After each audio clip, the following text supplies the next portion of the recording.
സിന്ധു നദീജല കരാർ താൽക്കാലികമായി ഇന്ത്യ നിർത്തിവച്ചതിനു ശേഷം രൂക്ഷമായ ജലക്ഷാമ ഭീഷണി നേരിടുന്ന പാകിസ്ഥാനിലെ 80% കൃഷിയും നാശത്തിന്റെ വക്കിലാണെന്ന് റിപ്പോർട്ട്.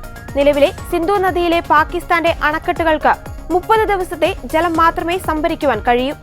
സിന്ധു നദിയിലെ ഒഴുക്ക് ഇന്ത്യ തടയുകയോ ഗണ്യമായി കുറയ്ക്കുകയോ ചെയ്താൽ പാകിസ്ഥാനിലെ ജനസാന്ദ്രതയേറിയ സമതലങ്ങൾ കടുത്ത ജലക്ഷാമം നേരിടേണ്ടി വരും, പ്രത്യേകിച്ച് ശൈത്യകാലത്തും വേനൽക്കാലത്തും.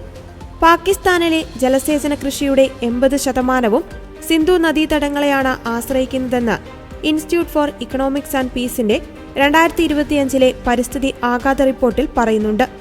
പഹൽഗാം ഭീകരാക്രമണത്തെ തുടർന്നുള്ള ശിക്ഷാ നടപടിയാണ് ഈ വർഷം ഏപ്രിൽ 22 സിന്ധു നദീജല കരാർ ഇന്ത്യ താൽക്കാലികമായി നിർത്തിവെച്ചത്.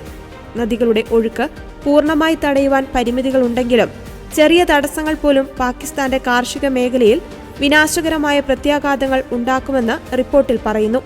2025 മെയ്യിൽ ചിനാബ് നദിയിലെ സലാൽ, ബഗ്ലിഹാർ അണക്കെട്ടുകളിൽ പാകിസ്ഥാന് മുൻകൂട്ടി മുന്നറിയിപ്പ് നൽകാതെ ഇന്ത്യ റിസർവോയർ ഫ്ലഷിംഗ് നടത്തിയപ്പോൾ ആഘാതം വലുതായിരുന്നു.